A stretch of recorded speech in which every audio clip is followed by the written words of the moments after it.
तशनगी का मतलब होता है थर्स्ट, प्यास। और ये एक्चुअली एक लव स्टोरी है, लेकिन एक ऑब्सेसिव लव स्टोरी, एक साइकोटिक लव स्टोरी है जो मतलब कि, और मैं उस साइकोटिक लवर को पूरी फिल्म में चेस कर रहा हूँ और किस तरह से उसे पकड़ता हूँ एंड में, और किस तरह से पूरा वो सस्पेंस खुलता है। तो एक सस्पेंस एंगल भी है फिल्म में। तो how was experience working in the film? ऐसा जैसा कोई मेमोरेबल मोमेंट या कुछ? बहुत सारे हैं एक्चुअली। हमने क्योंकि भोपाल में शूटिंग की, और भोपाल में जिस तरह से हमने आउटडोर्स में की है, तो एक्शन सीक्वेंसेस वगैरह बहुत मेमोरेबल हैं। कई सारे लोकल कॉलेजेस में हमने शूटिंग की भोपाल के। So overall all in all is a very good experience. And you know the scenario in acting have change a lot. बहुत सारे मीडियम्स आ गए हैं आजकल, वेब सीरीज बन रही है, इतनी शॉर्ट फिल्म से। तो क्या कहना चाहेंगे, आपने जब से शुरुआत की है आजकल में क्या डिफरेंस पाते हैं एक्टिंग जो बिजनेस है? आई थिंक सबसे बड़ी चीज़ ये है कि आज के टाइम में एवेन्यूज़ बहुत आ गए हैं, और विच इज़ वेरी गुड। क्योंकि वेब सीरीज़ एक, मुझे लगता है कि क्योंकि मेरे जैसे लोग जो कि नॉर्मली सीरियल्स नहीं करना चाहते, मैं नॉर्मली सीरियल्स नहीं करना चाहता हूँ, बिकॉज वो सब्जेक्ट्स जो हैं मैं उनसे अग्री नहीं करता हूँ। तो कहीं ना कहीं मैं वो ना ही माइथोलॉजिकल करना चाहता हूँ, और मैं ना ही वो सास बहू के उसमें फंसना चाहता हूँ। तो ऑप्शन क्या है आपके पास? और वेब सीरीज़ में एक बहुत अच्छे तरह के जो एक अर्बन ऑडियंस के लिए जिस तरह का मैं अपने आप को ऑडियंस समझता हूँ, जिस तरह के शोज़ मैं देखना चाहूँगा, उस तरह के शोज़ बन रहे हैं। एक अर्बन ऑडियंस, एक क्योंकि आजकल पूरा का पूरा टीवी जो है एक इस नज़रिए से बनता है कि रूरल ऑडियंस को, कि एक सीरियल अगर हिट हो गया, बालिका वधू हिट हो गया, तो सब राजस्थान को लेकर बनेंगे, सब बाल विवाह को लेकर बनेंगे। तो उस तरह से जो जिस तरह के सीरियल्स बन रहे हैं, उनमें कहीं मुझे अपने आप को देखना बहुत मुश्किल है उन रोल्स में। बट आज वेब सीरीज़ एक ऐसा एवेन्यू बन गया है जहाँ पर कि I can definitely picture myself doing it.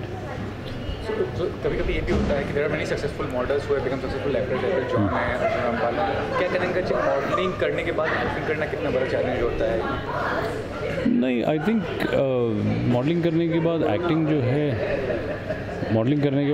जो है, इट इज़ डेफिनेटली, हर एक चीज़ देखिए चैलेंज है। बट किसी भी एक पर्सन को सक्सेस या फेलियर के लिए कामयाबी ये देना बहुत रॉन्ग है।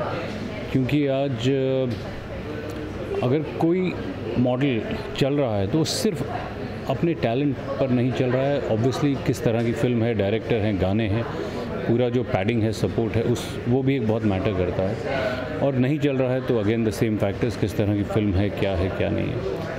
सो आई थिंक हर एक चीज़ एक चैलेंज है, चाहे आप एक्टर हों, चाहे आप मॉडल हों, चाहे कोई भी चीज़ हो। आज आप जर्नलिज्म में आपकी अपनी चैलेंजेस हैं। आपको एक जगह टाइम पर पहुंचना है, फिर शाम में एक और जगह पहुंचना है, कभी कोई आपसे बात करता है, कोई नहीं करता। So everything is a challenge, आपको you have to accept it. And lastly, there is a lot of insecurity environment nowadays, a lot of rape cases and all this. And today, a landmark decision of Asha Ram being sent to life imprisonment for her. मुझे I have no idea, I know about the rape cases, मुझे उस judgement के बारे में कुछ पता नहीं है, तो आई कांट कॉमेंट। क्या जजमेंट हुई है? Life imprisonment. किसको? आशा राम बापू। अच्छा, उनकी जजमेंट हो गई आज? अच्छा, मुझे आइडिया नहीं है। What it takes to control all these things, insecurities and देखिए, ये तो बहुत गंभीर सा सवाल है। एंड आई डोंट थिंक कि, I think as a member of the society more than as an actor, I think जब आप ये पढ़ते हैं, सुनते हैं, आपको बहुत बुरा लगता है। And you wish and you pray कि किसी के साथ ऐसा ना हो, खासकर वो जो फैमिलीज़ जिनके ऊपर ये गुजर रही है। आई डोंट नो कि इसका सल्यूशन क्या है। सल्यूशन हमको लगा था कि निर्भया के बाद जब इस तरह के स्ट्रिक्ट कानून बने थे कि इस तरह के केसेस कम हो जाएंगे, लेकिन कम नहीं, बहुत ज़्यादा हो गए। So I don't know if detrimental law is actually going to work, वो मुझे पता नहीं है। लेकिन इतना ज़रूर है कि हमें बस कोशिश करनी है कि हम कोई ना कोई लॉ इस तरह का पास करते रहें, कोई ना कोई। मेन चीज़ ये है कि जब एजुकेशन होगी तो इस तरह के रेप केसेस वगैरह कम होंगे। That is I feel the main thing. So I think we should focus on increasing education. आप देखें, अगर बहुत सारे केसेस में क्या होता है कि लोग इतने पढ़े लिखे नहीं हैं। आई डोंट मीन पढ़ाई लिखाई से कि आप इंग्लिश में ही पढ़े लिखे हैं, चाहे हिंदी हो, गुजराती हो, जो भी मीडियम हो। लेकिन अगर आप में इतनी नॉलेज होगी और आपके पास ज़रिया है कि आप सोसाइटी के एक कंट्रीब्यूटिंग मेंबर बन सकें, तो फिर आदमी ऐसी हरकतें नहीं करता है, जहाँ तक मेरा मानना है। And lastly beside this project are working on some other project? ये सब मेरी एक और फिल्म आ रही है भूमाफिया, वो भी रिलीज़ पर है, तो देखिए वो कब रिलीज़ होती है क्या है। Thank you.